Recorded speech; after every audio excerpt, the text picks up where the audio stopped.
So, my name is Rene Helmerix. I'm sitting here right now in my storage bin. I don't really have anything to hide, except maybe my little magnet here. A boy gave that to me the other day on a bus. It was really, really nice. Now, we remember him all the time. I'm eating my chips. So it's about 6 o'clock on January 13th, 2024. I was kicked out of the homeless shelter by police today. Vancouver police, imagine that. So we know that they're fully corrupt. Now the whole thing was, the guy in the bed beside me, his name was Paul, and I never did get his last name. But that was the whole reason of the call. So Paul was threatening everybody.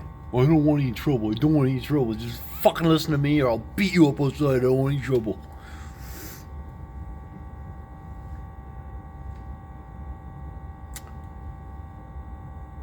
So I moved a little bit more space between my bed and his by moving his over. Because it was crowding me, right? So, push a little. So what had happened was I had walked in there 2 weeks ago and I didn't, it's first come, first serve from the beds. That's what it was told me. And I didn't know that somebody had pissed on that bed and called it theirs for so long. So I put my stuff down, and when I came back a couple hours later, my stuff was like thrown around and gone, and a couple returned.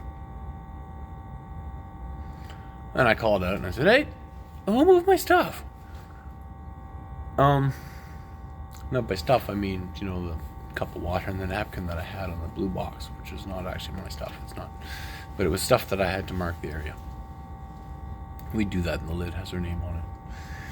And so he comes up and says, "Oh, Paul, listen, I've been here 2 weeks already. This is my bed, my spot, my bed." So, if I was in your position, I would feel the exact same way, my friend, honestly. So my heart goes out to you. And you okay if I sleep beside you or something? He's like, "Oh, yeah, as long as you're clean, man." Okay, no problem. So last night I sleep beside him. No problem. Georgie put me over there, actually. He had the bright idea that I'd be closer to a plug for the phone, which was great. He was right. I didn't think about it, actually. I just was going to run my extension cords under his bed. The way it was kind of just somehow. I felt like I was especially intruding in his space in that moment. And it was, and then he spoke up. And he had a really great idea. And that's just how it works, how spirit works. So he moved me over there. And today, wouldn't you know it, well, Paul was ready to kill me. And I had to go call 911. And then Carla, who was the manager, supervisor at the 1660 East Hastings shelter, she tried to block the call, stop the call, do whatever else she could in her emergency attempt to don't draw any more attention to the situation of just everybody. Entitlement issues galore. Entitlement. I mean, not only does Paul now come down to take the third bed from the wall and the second file over, whatever it is, definitely the second aisle. So he felt so entitled that he can go ask the supervisor to move the guy beside him just because the guy beside him decided he didn't want to be super near to the guy by moving his bed over. And then he got up and I said, "Why don't you move your bed over?" And I said, "Well, my bed was already very close to the guy beside me against the wall, and I didn't want to bother him into the situation." So Paul marches over and he goes bothers the third guy. So it wasn't even me who bothered the third guy, it was Paul. Then Paul just pulls his bed over, and it was like he mentally ordered that guy, just, "You obey now." And I was like, "Paul, you command the whole room here? Like, what's going on?" I guess he was a sleeper. I don't know. Anyway, definitely mentally ill. Something going on.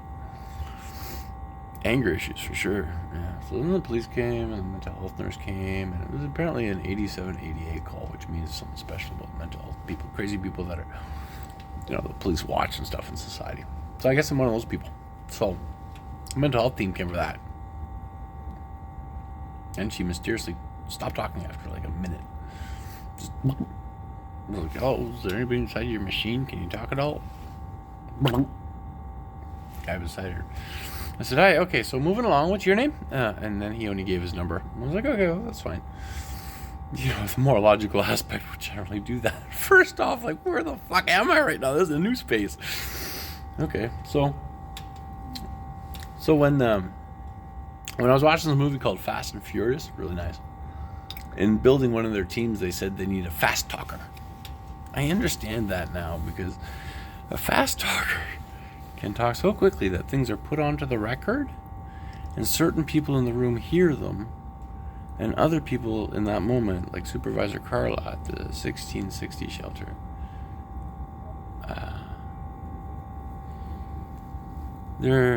so the medical definition of honesty is consistency in Manual 4 of A Course in Miracles.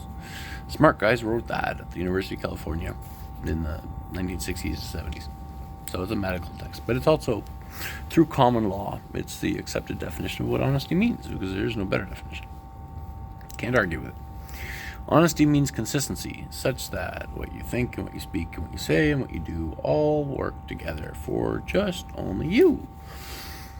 Which in biblical terms leads one to believe that it's a horrific devil of sorts. But in reality, it's actually, we're all not in heaven here. So we're in a duplicate of heaven, where we are each individual, like trying to be our own gods.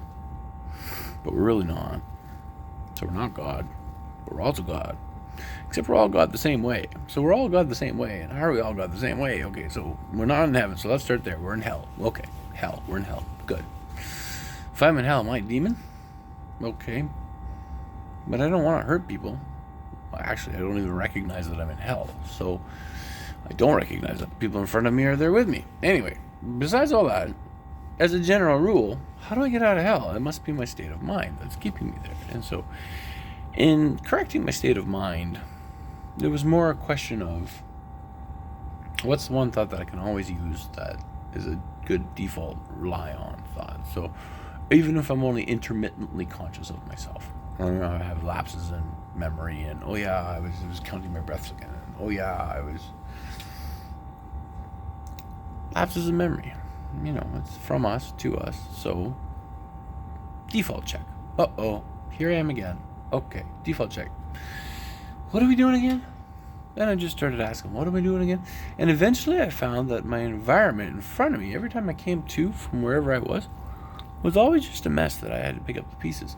And then eventually my environment became kind of like, you're always carrying your own shit around all day long anyway. So I'm literally sitting in my own shit right now. After being kicked out of the homeless shelter by the Vancouver police again. So, or not again, but so, on grounds of the guy who ordered the other guy, without asking the other guy's permission, involved the supervisor, involved the police.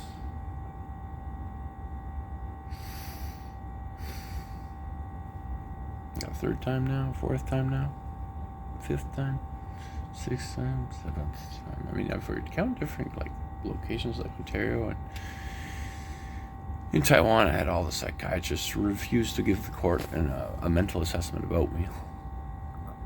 And the court asked me on the 4th of July 2023 in the High Court in Tainan, 9:30. So what do you want to do now? And I wasn't sure if I heard the interpreter right. What do I want to do now? I want a mental assessment. What do you mean the psychiatrists are allowed to tell the court no to the mental assessment just because I refuse to believe that thinking comes from my brain? What are you talking about? The court's like, what do you want to do now?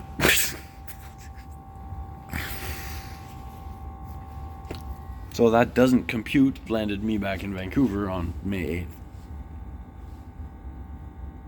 To bridge that story. I've written about it. Taiwan.2dream.ca. It was a petition to the Constitutional Court of the nation that's unlawfully under international copyright laws using the phrase Republic of China and teaching 3 generations of kids that Taipei should be the capital of China, which it is not. And the United Nations voted on that in 1971 when they renamed one of only 5 permanent seats on the United Nations Security Council.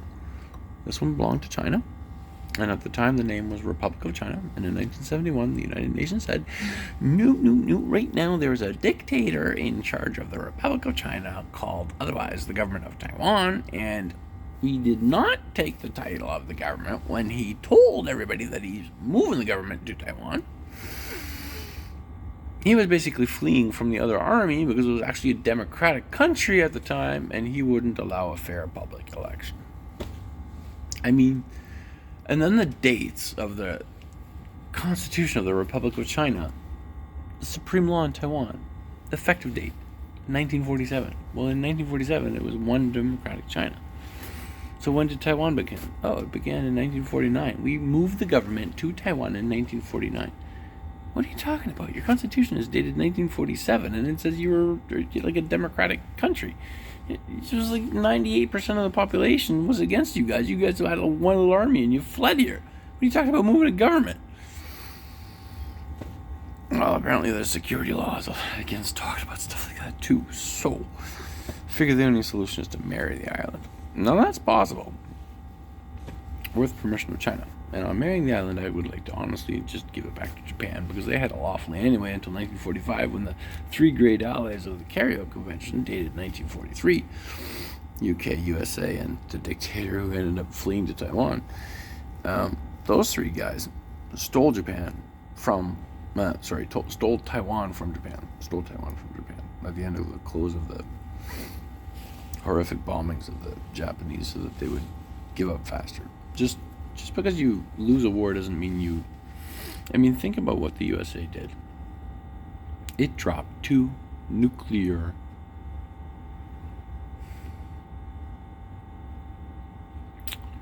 We get our power from nuclear energy. Fukushima, or whatever it was called there in Japan.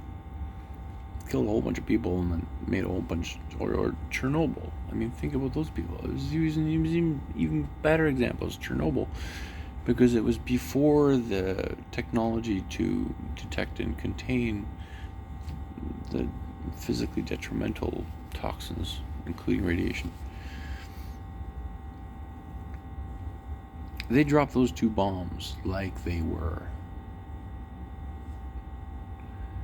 nuclear power plants onto a population that had not even the slightest understanding of the effects of that.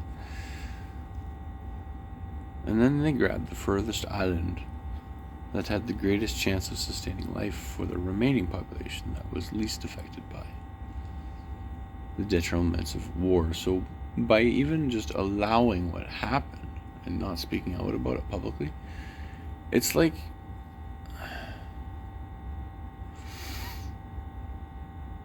There's a reason why Japanese honor is the custom of a man committing suicide.